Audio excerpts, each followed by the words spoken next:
সম্মানিত সুধী, দুই ভারত বাংলার আমরা যারা গুরুজি ডাক্তার রবীন বর্মন স্যারের শিষ্য আছি, একটি জ্বরের বাবু এসেছে, কিন্তু বাবুটা মধু খাচ্ছে, মধু, তাই না? মধু খাচ্ছে, মধু মধু মধু মধু মধু কই মধু, এই বাবা নাক ঘোষাচ্ছে আবার। এখন ওর কমপ্লেন হলো ইএসআর বৃদ্ধি, আর হলো স্টুল লিকুইড হয়, বার্গেলিং সাউন্ড হয়, পেটে পেটে গ্যাস হয়, কাপ হয়, বুকে কপ ডাকে, পেশেন্ট গরমটাই বেশি উপলব্ধি করে। গার্ডিয়ান ছোট বাবু তো, মাইন্ড হট, খুব চেকতে টেকতে ওঠে, এরপর মাথা ঘামে। বাবুকে ও কথা বলে দি, কি নাম, কি তোমার নাম কি? আমার এখানে যত শিশু আছে সবাই কথা বলে, যে প্রতিবন্ধী যত শিশু আসে কথা বলতে পারে না, চলতে পারে না, সবাই সবাই 4 দিন দিনে ফোন দিয়ে বলে যে আমার বাচ্চা কথা বলে, মুখে লালা দিয়ে আর লেখে না। এটাই তো একটা ভালোবাসা। ভালোবাসতে হবে না গোপাল, ভালো না বাসলে ভালোবাসা পাওয়া যায় না, তাই না?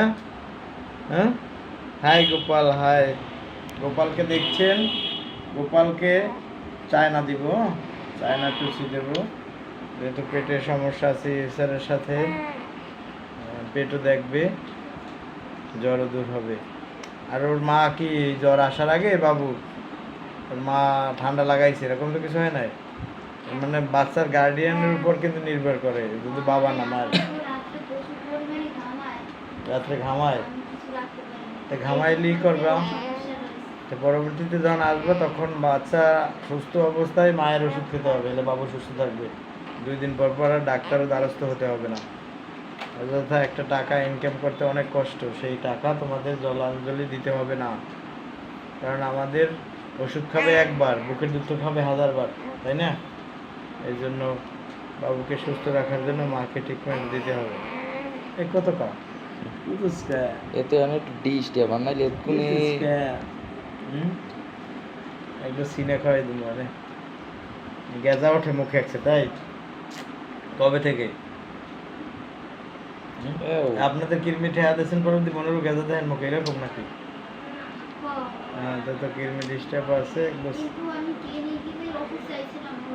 আরে ক্লিনিকের কি সবাই, আরে আমি বলি কি, ক্লিনিকের যে ডাক্তার এমবিবিএস তো ডাক্তার, তাই না? হেরাও মেট্রিক পাস করে ডাক্তার হয়েছে, আর মোরা তো মোরা মুখ কথা বা নাইবে বললাম। এখন যেটা যখন প্রয়োজন সেটা দিতে হবে। ভালো থাকবেন। সোনা বাবাকে চায়না দিব, বাসায় আর একটু সিনে খাওয়াই দেবো। হলে কমেন্ট করে জানাবেন।